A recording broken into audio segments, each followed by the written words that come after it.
The last thing Vanessa Zimmerman expected on New Year's Eve was to be sitting at her desk at 9 o'clock at night, staring at a spreadsheet that blurred together after 12 straight hours of work. She rubbed her eyes and leaned back in her chair, listening to the absolute silence of the office. Everyone else had left hours ago, their desks cleaned and computers shut down, ready to ring in the new year with champagne and laughter and people who actually wanted to spend time with them. Vanessa had told herself she would leave by 7, then 8. Then 9 seemed like a good stopping point. Except now it was 9:15 and she was still here, reluctant to go back to her empty apartment where the only thing waiting for her was leftover Chinese food and the distant sound of fireworks she would watch alone from her window.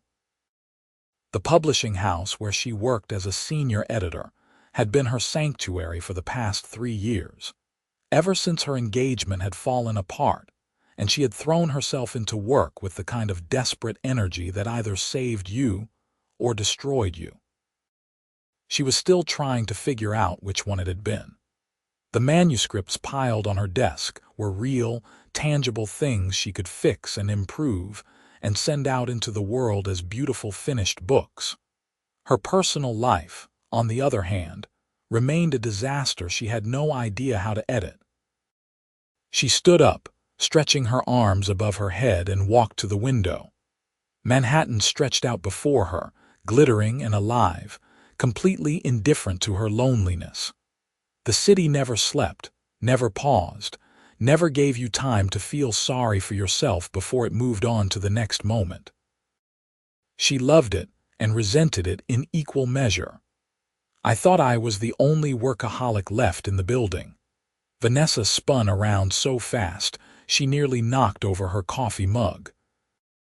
Standing in the doorway of her office was Isaac Foster, the CEO of Foster and Harding Publishing, looking completely unlike the polished executive she usually saw in board meetings.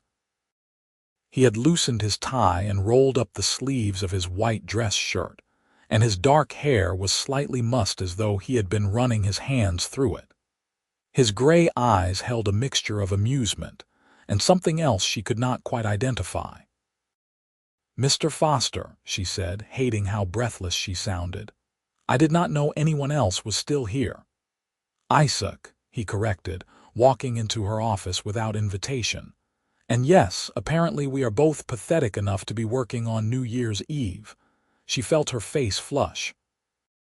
"I was just finishing up some notes on the Caldwell manuscript.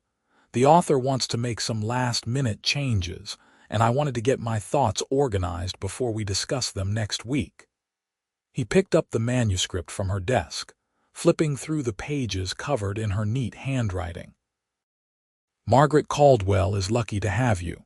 This is her 3rd book with us, and each one has been better than the last, largely because of your editing."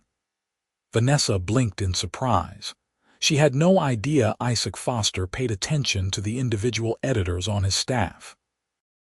The company had over 200 employees spread across 5 floors, and while she had been in meetings with him before, they had never had anything resembling a personal conversation. He was the kind of CEO who commanded attention simply by walking into a room, all broad shoulders and quiet authority, and she had trained herself to never look at him for too long during meetings because every woman in the office had at least a small crush on him, and she refused to be that cliché. "Thank you," she said. "I enjoy working with her.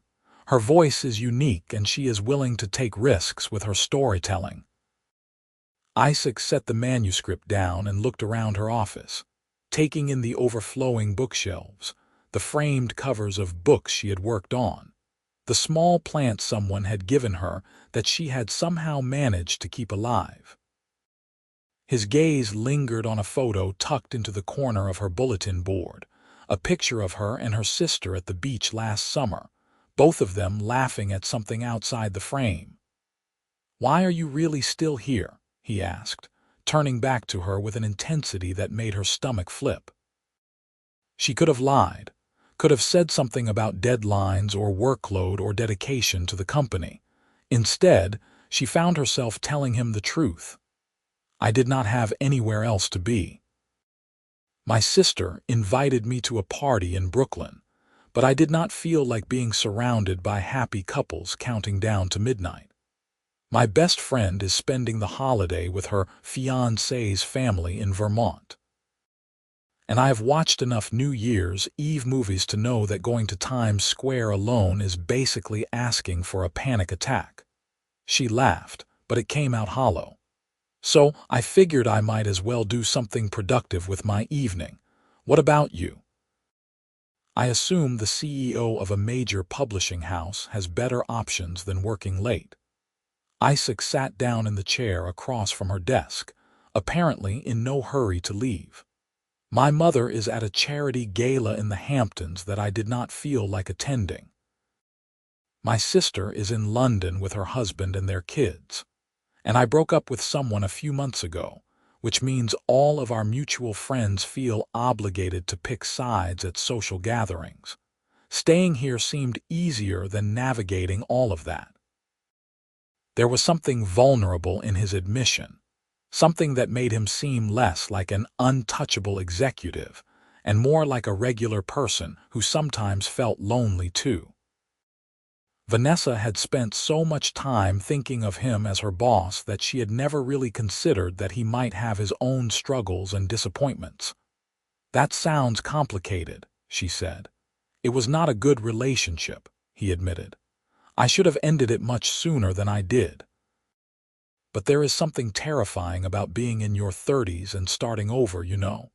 Everyone else seems to have their lives figured out, and you are still trying to understand what you actually want. "I know exactly what you mean," Vanessa said quietly. "I was engaged 3 years ago.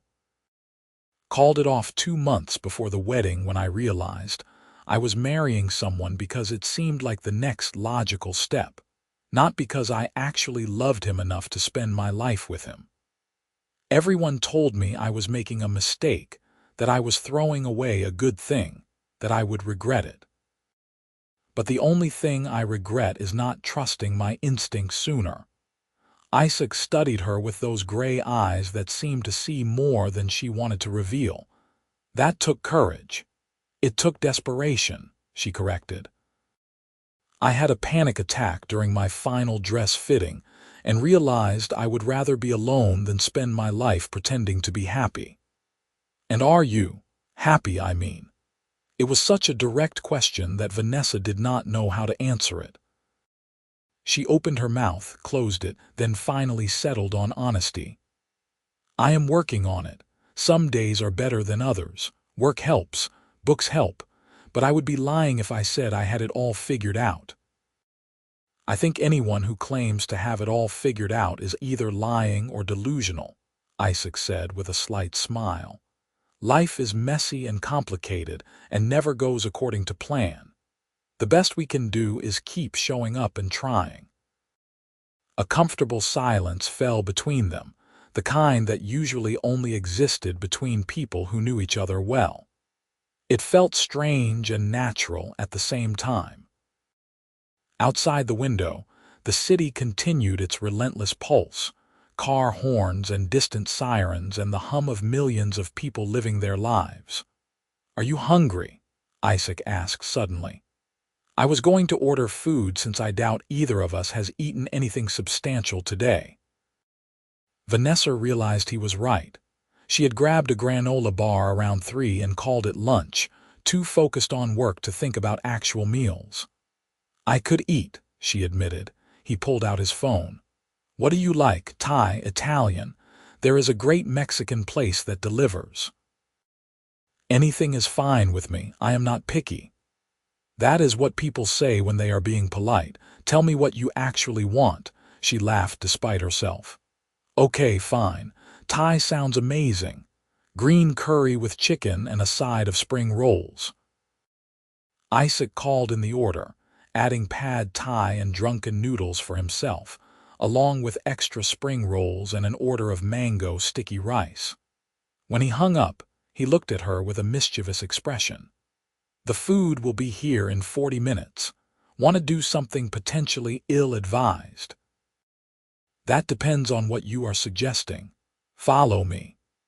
He stood and walked out of her office, clearly expecting her to follow. Vanessa hesitated for only a moment before grabbing her cardigan and trailing after him.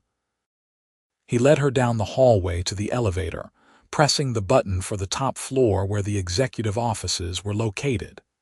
She had only been up there a handful of times, usually for major meetings or company events. The elevator opened directly into a spacious reception area, all glass and steel and expensive art. Isaac walked past his own office and through a door marked private that led to a narrow staircase. They climbed one flight and emerged onto the roof. Vanessa gasped. She had no idea this rooftop even existed. It was a small terrace garden, complete with planters full of winter greenery, a few pieces of outdoor furniture, and a stunning 360-degree view of Manhattan. The Empire State Building glowed in the distance, and if she squinted, she could see the illuminated ball in Times Square waiting to drop at midnight. "I had no idea this was up here," she said, walking to the edge to look out over the city. "Most people do not. My grandfather had it built when he founded the company 50 years ago. He used to come up here to think and get away from the chaos of the office. When my father retired and I took over as CEO 3 years ago, I started doing the same thing. It is the only place in the building where I can actually clear my head. It is incredible." Isaac pulled a blanket from a storage bench and draped it over one of the outdoor couches. "It gets cold up here, even with the heat lamps. Come sit before you freeze." She settled onto the couch, tucking the blanket around her legs. He sat beside her, close enough that she could smell his cologne, something woodsy and clean that made her want to lean closer. The heat lamp glowed warmly above them, creating a small bubble of comfort in the December night. "Tell me something about yourself that has nothing to do with work," Isaac said, stretching his arm across the back of the couch. "What do you do when you are not editing manuscripts and saving authors from their worst impulses?" Vanessa thought about it. "I bake.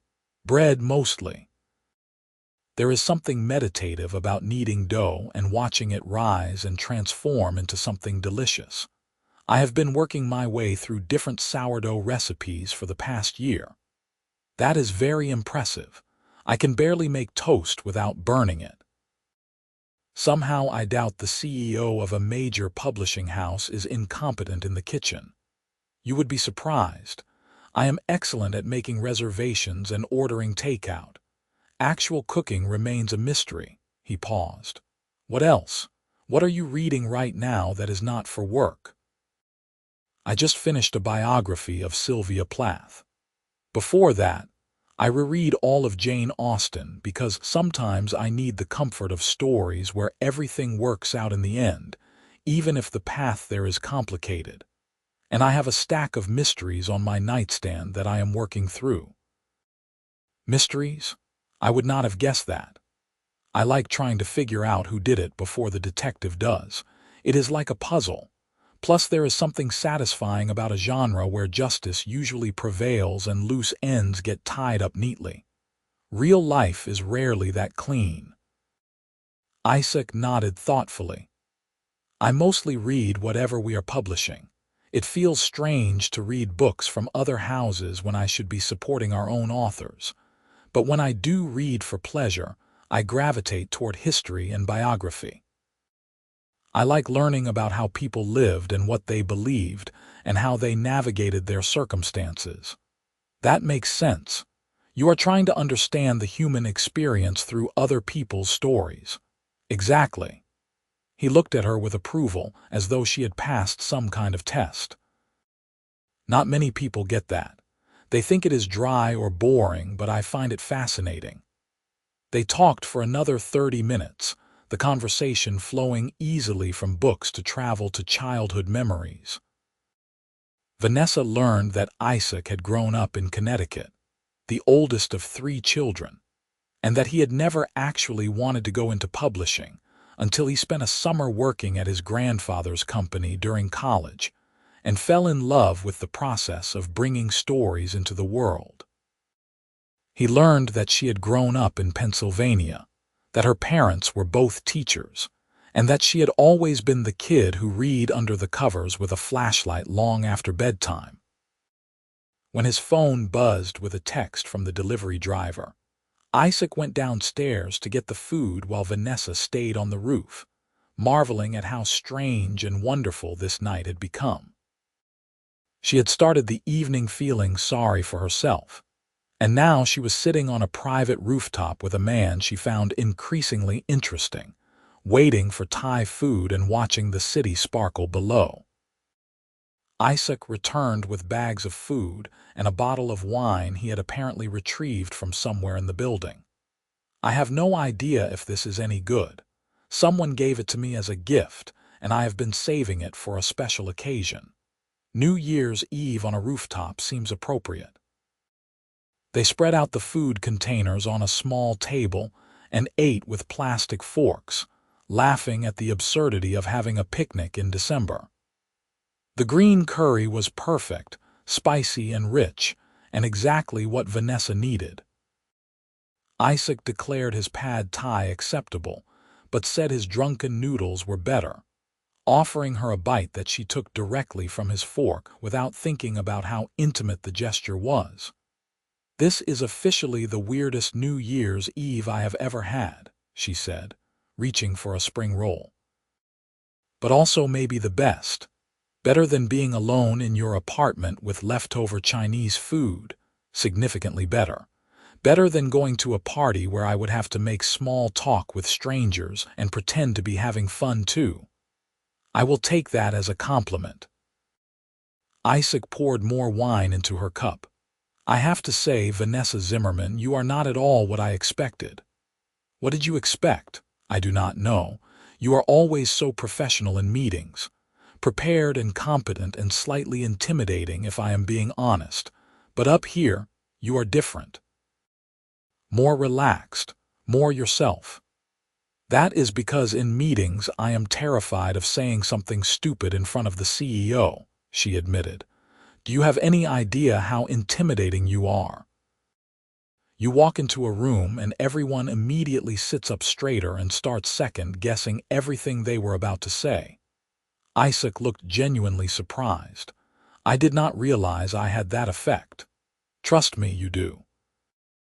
The entire editorial department has an ongoing joke about trying to make you smile during presentations. It is like a challenge." "I smile," he protested. "You do that thing where your mouth moves slightly but your eyes stay serious. That does not count as a real smile." He laughed, and it transformed his entire face. "Okay, fair point. I suppose I have a tendency to be too serious at work. My ex used to say I needed to relax more. Of course, she also thought I worked too much and cared too much about the company, so we were probably never going to work out." "Why did you stay with her if you were not compatible?" Isaac was quiet for a moment, considering the question. "Inertia, I suppose, and fear of being alone. It is easier to stay in a mediocre relationship than to admit you made a mistake and start over. But eventually, the unhappiness outweighed the comfort of having someone, and I ended it. She was furious. Told me I would never find anyone who could put up with my workaholic tendencies and general emotional unavailability. That is a horrible thing to say to someone.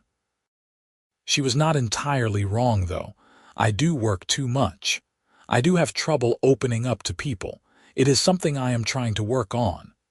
Vanessa set down her fork and looked at him directly. "You have been plenty open with me tonight. Sometimes we just need to find the right person to be vulnerable with."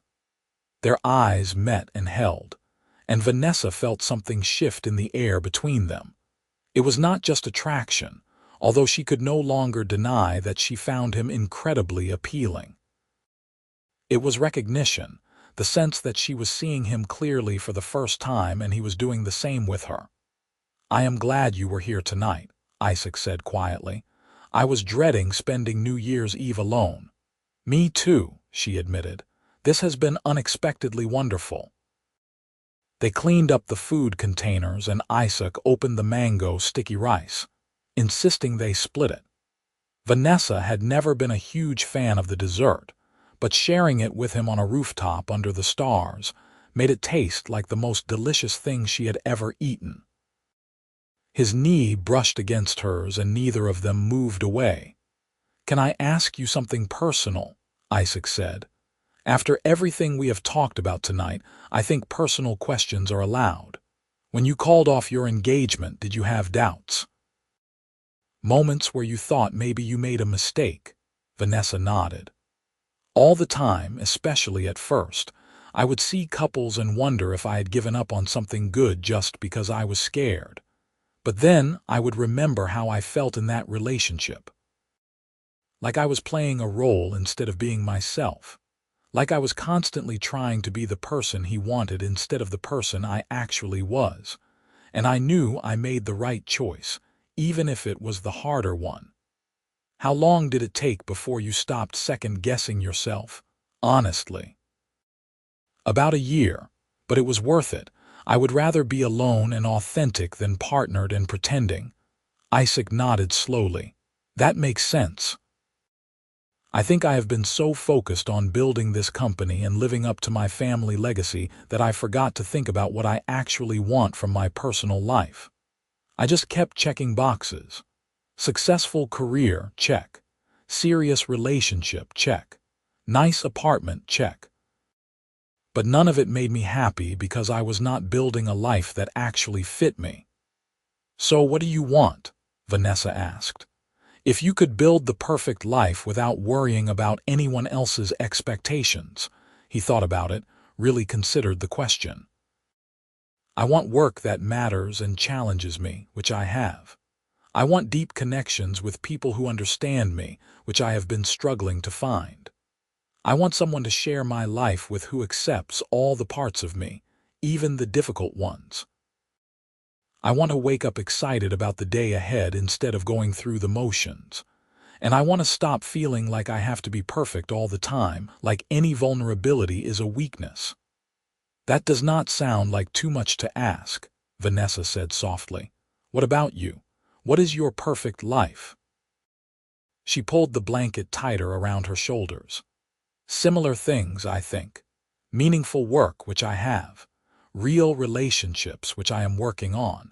I want someone who sees me clearly and loves me anyway, someone who makes me want to be brave. I want to travel more and take more risks and stop playing it safe all the time. I want to write, maybe. I have always thought about trying to write my own novel, but I have been too scared to actually do it. What if I am only good at editing other people's words and have nothing original to say myself? I think you would be an excellent writer, Isaac said with conviction. You understand story structure and character development and emotional truth. Those are not easy things to teach. You either have that instinct or you do not, and you clearly do. How do you know? You have never read anything I have written. I have read your editorial letters to authors. They are insightful and eloquent and show a deep understanding of what makes a story work. That is not just technical skill. That is artistry. Vanessa felt her throat tighten with unexpected emotion. No one had ever said anything like that to her before. Her ex had thought her job was boring, a means to a paycheck rather than a calling. Her parents loved her but did not really understand why she was so passionate about books. But Isaac saw her, really saw what she did and why it mattered. Thank you, she whispered. That means more than you know. He reached over and took her hand, his fingers warm and solid around hers. I mean it, Vanessa. You are extraordinary and I do not think you give yourself enough credit. She looked down at their joined hands, her heart racing. This felt significant, like they were crossing some invisible line from boss and employee to something else entirely. She knew she should pull away, should remember that he was the CEO and she was just a senior editor, that this could complicate everything. But she did not want to. For the first time in years, she wanted to be brave and see where this could go. "What time is it?" she asked, not really caring but needing to say something to break the tension. Isaac checked his watch. 11:20. "We have 40 minutes until midnight. Do people still make New Year's resolutions? Or is that too cliché?" "I think it is only cliché if you do not actually follow through." "What would yours be?" Vanessa considered. "To be more honest about what I want and to stop settling for less than I deserve. To take more risks, especially in my personal life. To start writing even if it terrifies me. What about you?" "To be more present instead of always planning 3 steps ahead. To let people in instead of keeping them at arm's length. To stop treating my personal life like a business that needs to be managed and just let myself feel things." He squeezed her hand. "To pursue something I want without overthinking it." The way he looked at her when he said that last part made her pulse quicken. She licked her lips, suddenly nervous. "Isaac, what is this? What are we doing?" "I do not know," he said honestly. "But I know I have not felt this comfortable with someone in a very long time. I know I like talking to you and being around you. I know I do not want this night to end." "I work for you," she pointed out, even though part of her wanted to ignore that complication entirely. "This could get messy." "It could," he agreed, "but it could also be amazing. And I am tired of making every decision based on what is practical instead of what I actually want." "What do you want?" He lifted her hand to his lips and kissed her knuckles gently. "I want to get to know you better. I want to take you to dinner and hear more of your stories and learn what makes you laugh. I want to see if this feeling between us is real or just 2 lonely people connecting on New Year's Eve. But if you are not interested, tell me now and we can go back to being professional colleagues and pretend this conversation never happened. I will not hold it against you." Vanessa's mind raced. This was risky and complicated and potentially disastrous for her career. If things went wrong, she would have to see him in meetings and presentations and company events. But if she said no, she would always wonder what might have happened if she had been brave enough to take the chance. "I want that too," she said, her voice steady despite her nerves. "I want to see where this goes." The smile that spread across Isaac's face was genuine and unguarded, the kind of smile that made her realize just how handsome he really was when he let himself relax. Yeah, but we need to be careful. I do not want people at work to think I am getting special treatment or that I slept my way into any opportunities." "Agreed. We will keep this private for now, at least until we figure out what this is. And I promise, your career stands on its own merit. You are successful because you are talented, not because of anything else." Relief flooded through her. "Okay then, I guess we are doing this." "I guess we are." Isaac glanced at his watch again.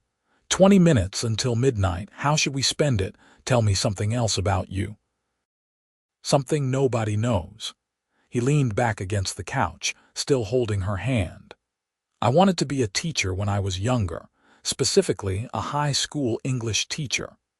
I loved analyzing literature and talking about themes and helping people see stories in new ways. But my family had already planned for me to take over the company, and I did not have the courage to disappoint them. Sometimes, I wonder what my life would have looked like if I had chosen differently. You could still teach, guest lectures or workshops or something. It does not have to be all or nothing." "I never thought about it like that. I suppose you are right." He tilted his head. "Your turn. Tell me a secret." Vanessa bit her lip. "I have a scar on my ribcage from when I fell out of a tree when I was 10. I was trying to build a treehouse by myself because I wanted to prove I did not need help. Turned out I did need help. I fell 12 feet and broke 2 ribs and punctured a lung.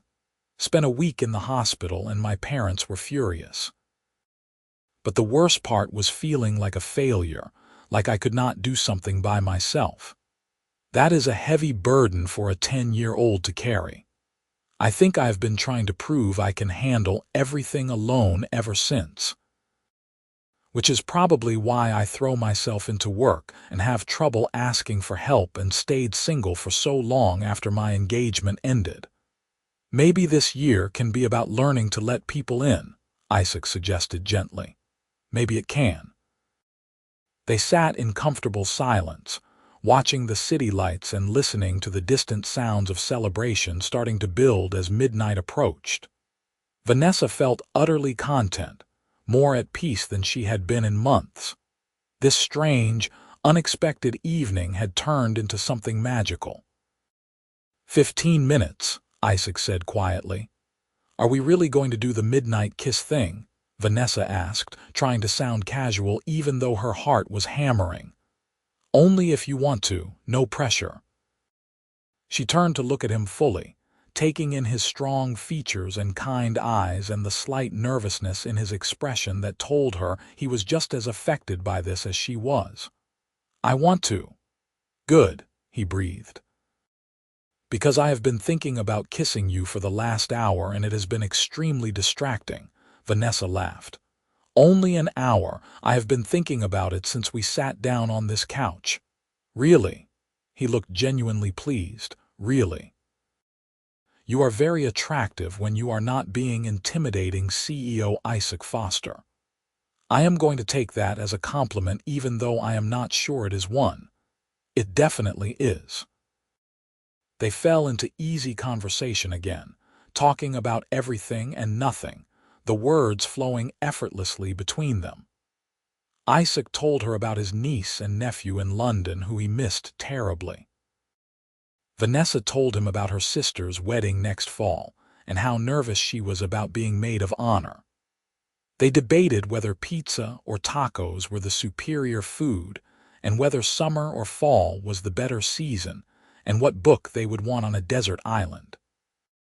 5 minutes, Isaac said, and Vanessa could hear the anticipation in his voice. People were starting to chant in the streets below, the energy of the city building toward that single moment when the old year became the new. Fireworks popped in the distance, early celebrations that could not wait. Vanessa felt alive in a way she had not in years, every nerve ending aware of Isaac's proximity, of his hand still holding hers, of the possibility humming between them. 4 minutes. Are you nervous? She asked. Terrified, he admitted, in the best possible way. Me too. 3 minutes.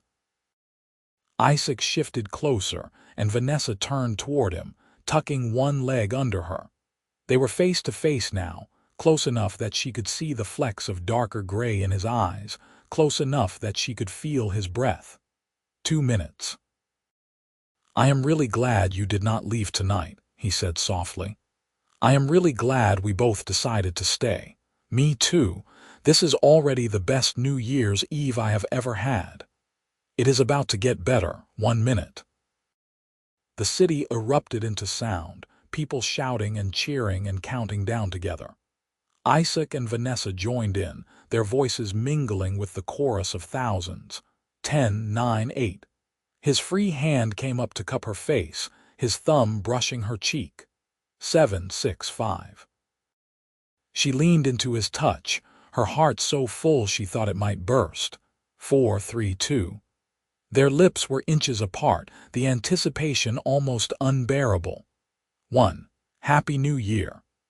Isaac closed the distance between them and kissed her as fireworks exploded across the Manhattan skyline. It was soft and tentative at first, a question rather than a demand. Vanessa answered by wrapping her arms around his neck and deepening the kiss, pouring 3 years of loneliness and hope and desperate longing into that single moment of connection. He pulled her closer, his hand tangling in her hair, and she made a small sound that might have been his name. The kiss was everything a first kiss should be, exciting and tender and full of promise. When they finally pulled apart, both breathing hard, Vanessa felt like the world had shifted on its axis. "Wow," she whispered. "Yeah," Isaac agreed, pressing his forehead against hers. "Wow." They kissed again, slower this time, savoring it. Vanessa felt like she was glowing from the inside out, warm and happy and more hopeful than she had been in years. When they separated, Isaac pulled her against his side and she tucked herself under his arm, both of them watching the fireworks paint the sky in brilliant colors. "Best New Year's Eve ever," Isaac said against her hair. "Definitely." They stayed on the roof for another hour, talking and kissing and marveling at the strange twist of fate that had brought them together. Eventually, the cold became too much even with the heat lamp and blanket, and they made their way back downstairs. Isaac walked her to her office so she could collect her things. "Can I take you home?" he offered. "Or at least put you in a cab. I do not want you on the subway alone at this hour." "A cab would be great, thank you." They rode the elevator down together, standing close but not quite touching, both hyper-aware of every glance and breath. The lobby was empty, the security guard offering them a knowing smile as they headed out into the cold night. Isaac hailed a cab easily and opened the door for her. "Dinner tomorrow?" he asked. "A proper date, not just office rooftops and Thai takeout. I would love that. I will pick you up at 7. Text me your address." He pulled out his phone and they exchanged numbers, both of them grinning like teenagers. Vanessa slid into the cab, but before Isaac could close the door, she grabbed his hand. "Thank you for tonight, for staying late and sharing the rooftop and being honest with me. It was perfect." He leaned in and kissed her once more, quick but sweet. "Happy New Year, Vanessa Zimmerman." "Happy New Year, Isaac Foster." She watched through the rear window as the cab pulled away, seeing him standing on the sidewalk with his hands in his pockets and a smile on his face. She hugged herself, feeling like she might float away from sheer happiness. When she got home to her apartment, it did not feel nearly as lonely as it had that morning. Instead, it felt like a space full of possibility, a place where she could dream about the future instead of dwelling on the past. She texted Isaac to let him know she was home safe, and he responded immediately with a good-night message that made her smile.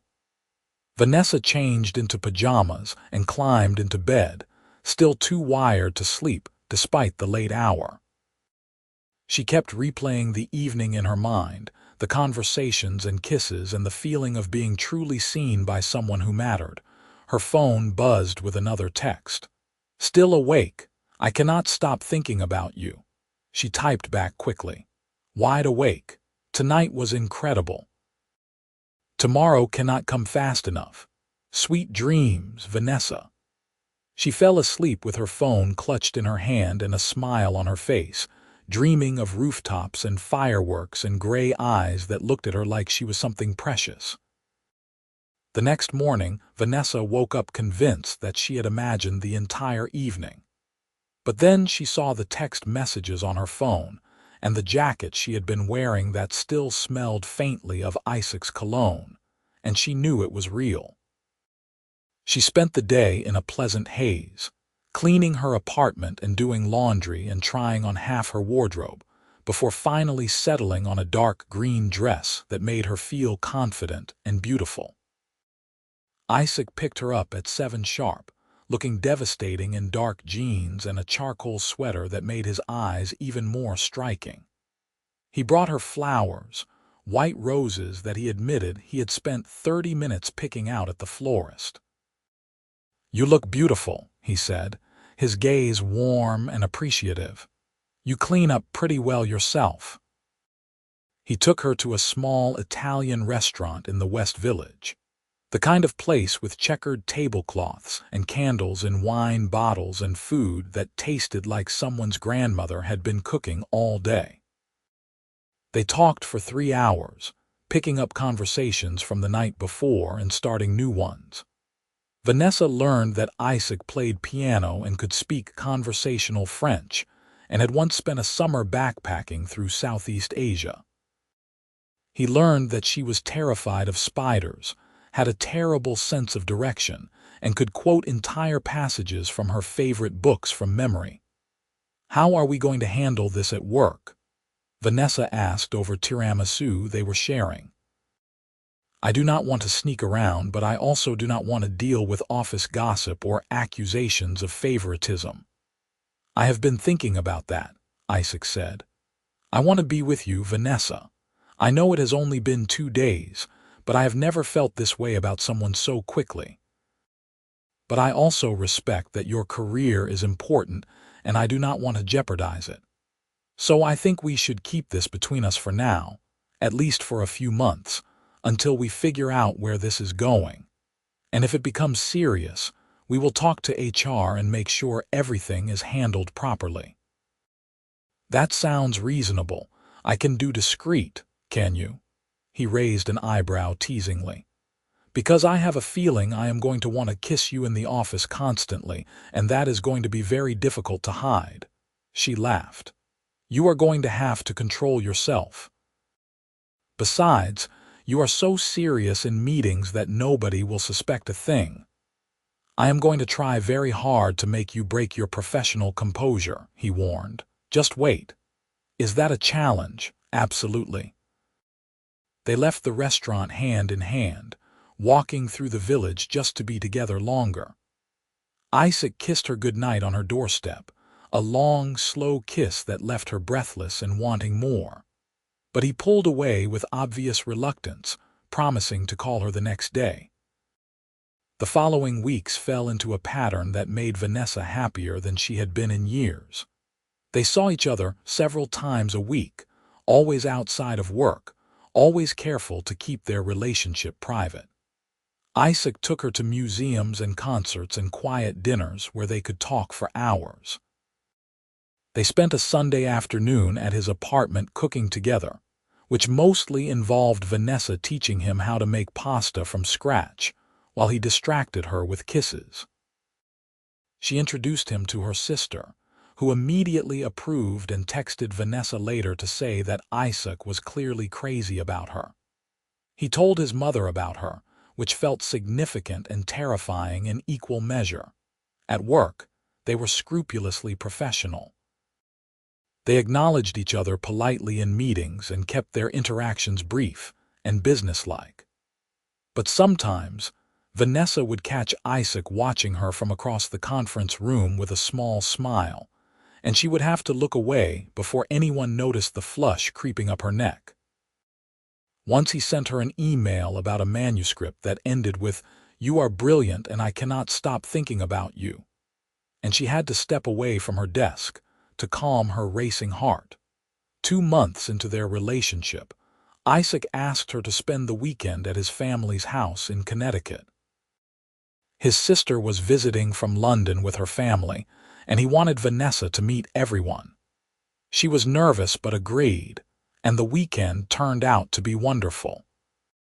Isaac's mother was warm and welcoming, his sister was funny and sharp, and his niece and nephew immediately adopted Vanessa as their new favorite person.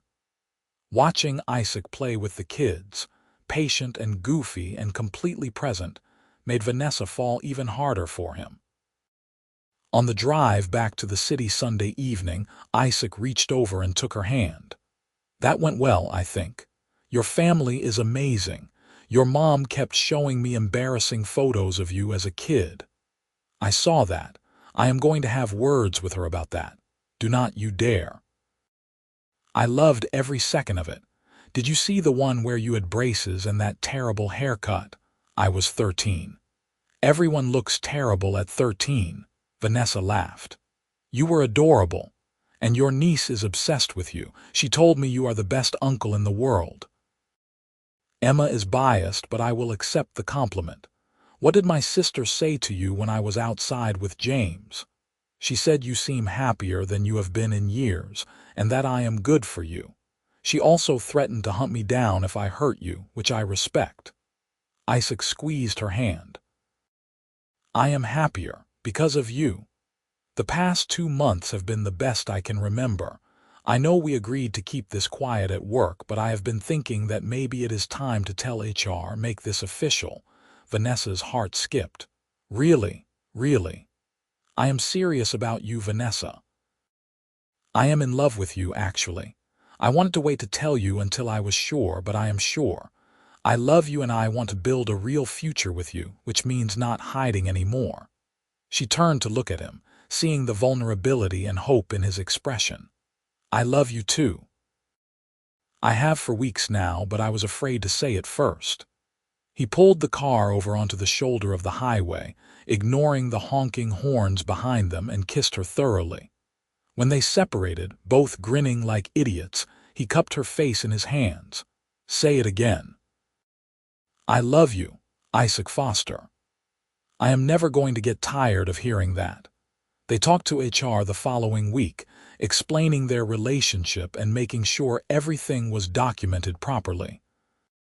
There was paperwork to sign and policies to review, but ultimately the company approved the relationship as long as Isaac was not directly supervising Vanessa's performance reviews or salary decisions. He immediately delegated those responsibilities to the head of editorial, and they both felt relieved to have everything out in the open. The office gossip was intense for about 2 weeks, everyone suddenly noticing the way Isaac and Vanessa looked at each other and speculating about how long they had been together. But after the initial excitement died down, people accepted it and moved on. Vanessa had worried that her colleagues would treat her differently, but if anything, they seemed happy for her. Several of the other editors told her they thought she and Isaac were a great match. 6 months into their relationship, Isaac invited Vanessa to move into his apartment. It was a gorgeous loft in Tribeca with exposed brick and huge windows, and she loved it immediately. They merged their lives gradually, her books filling his shelves, her sourdough starter finding a home in his kitchen. They fell into easy domesticity, cooking together and reading on the couch and debating over what to watch on television.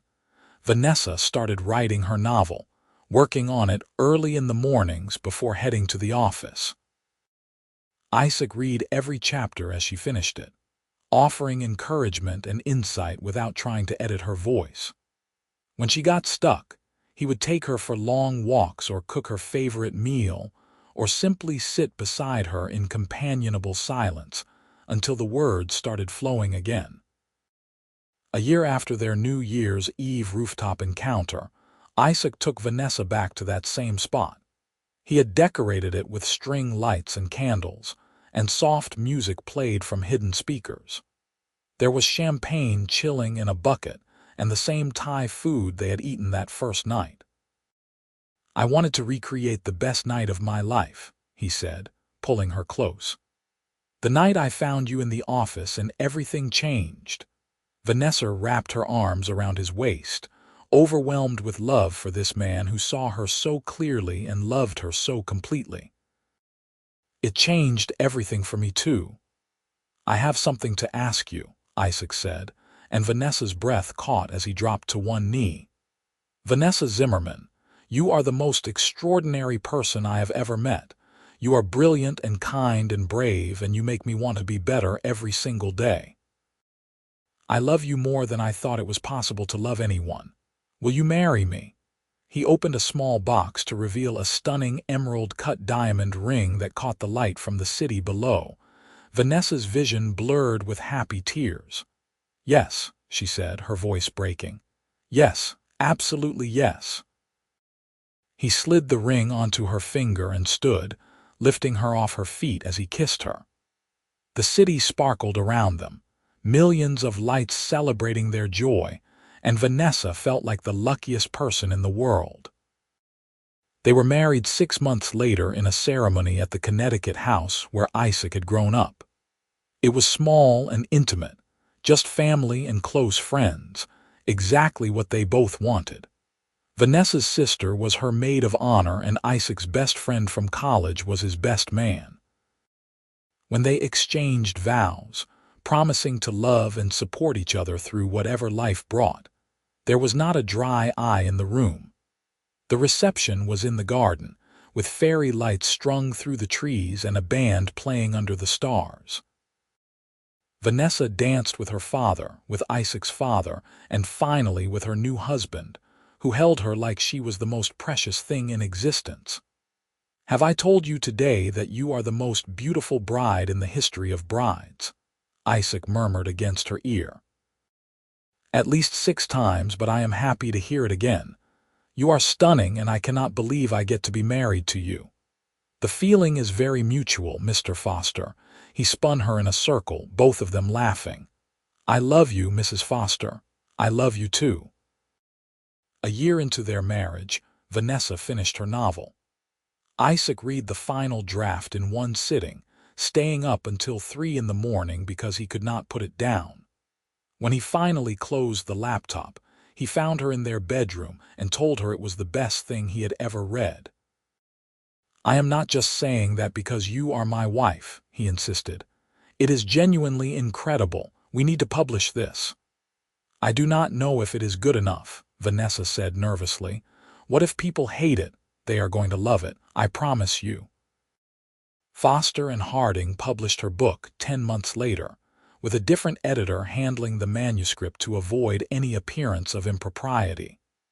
It became a surprise bestseller, spending 12 weeks on the New York Times list and earning glowing reviews.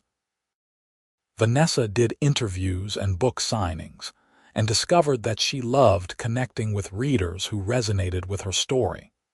On the 2nd anniversary of their New Year's Eve rooftop meeting, Vanessa found out she was pregnant. She told Isaac by leaving a positive pregnancy test in the box where they kept the takeout menus, knowing he would find it when he tried to order dinner. His shout of joy echoed through the entire apartment. "Are you serious? We are having a baby." "We are having a baby," she confirmed, laughing as he picked her up and spun her around. "Due in August. This is the best news, the absolute best news." He set her down gently, suddenly worried. "Should I be more careful? Is spinning you okay? What do you need?" "I need you to calm down," she said affectionately. "I am pregnant, not made of glass." He placed his hand on her still flat stomach, his expression awed. "We made a person. Holy shit, Vanessa, we made a person." "Language," she teased. "We have to get used to not swearing around a baby." "Right." "Okay. We made a tiny human, and I am going to be a dad, and you are going to be a mom, and this is terrifying and amazing." They had a daughter that August, a perfect little girl with Isaac's gray eyes and Vanessa's smile. They named her Alina Rose, and she immediately became the center of their universe. Isaac was an attentive, devoted father who took paternity leave and learned how to change diapers and walked the floor with Alina at 2 in the morning singing off-key lullabies. Vanessa watched him with their daughter and fell in love with him all over again. 3 years later they had a son, Henry James, who was quieter than his sister but just as loved. Their apartment filled with toys and laughter and the beautiful chaos of family life. Isaac cut back on his hours at work, delegating more responsibilities so he could be present for bedtimes and family dinners. Vanessa continued writing, producing a new novel every 2 years while also working part-time as a consulting editor.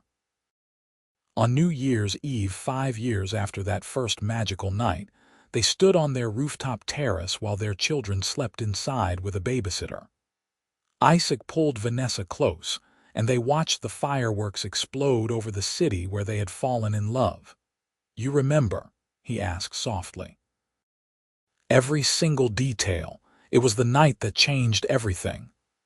I was so lonely that night. I was convinced I was going to spend New Year's Eve alone working and pretending I was fine with it, and then I found you." "We found each other," Vanessa corrected. "Neither of us wanted to leave." "Best decision I ever made, staying in that office." He kissed her temple. "You gave me everything I did not even know I wanted, a real partnership, a family, a life full of love and laughter. I cannot imagine any of this without you." Vanessa turned in his arms to face him. You gave me the courage to go after what I wanted. You believed in me when I did not believe in myself. You showed me what real love looks like. Every single day with you is a gift." They kissed as the city counted down to midnight, just like they had that first time, and Vanessa felt grateful for every choice that had led her to this moment. The broken engagement that had devastated her at the time, the decision to work late instead of going to a party, the fear that had almost kept her from taking a chance on Isaac, all of it had brought her here to a life more beautiful than anything she could have imagined. "Happy New Year," Isaac whispered against her lips. "Happy New Year, I love you too, forever." The fireworks painted the sky in brilliant colors, and somewhere inside their children were dreaming peacefully, and the city below pulsed with possibility.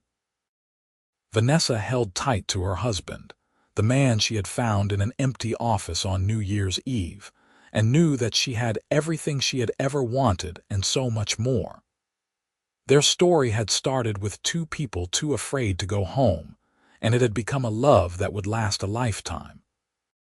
They stayed on the rooftop until the last firework faded, talking about their hopes for the new year and remembering all the moments that had brought them to this point. Eleanor started first grade in the fall, and Henry would begin preschool. Vanessa was working on her fourth novel, and Isaac was mentoring a young editor who reminded him of Vanessa when she first started. Their lives were full and rich and exactly what they had both been searching for without knowing it. Eventually they went back inside, checking on their sleeping children before collapsing into bed. Isaac pulled Vanessa against him, her head resting on his chest where she could hear the steady beat of his heart. "Thank you," he said into the darkness. "For what?" "For staying in the office that night, for taking a chance on me, for building this life with me, for everything." Vanessa pressed a kiss to his chest. "Thank you for finding me. Thank you for seeing me. Thank you for loving me exactly as I am." "Always," he promised. "Always and forever." She drifted off to sleep in his arms, safe and loved and happier than she had ever imagined possible. Outside their window, the city that had brought them together continued its endless rhythm, full of millions of stories just like theirs, waiting to be written. But this was their story, born from loneliness and courage and a single decision to stay when leaving would have been easier. And it was perfect.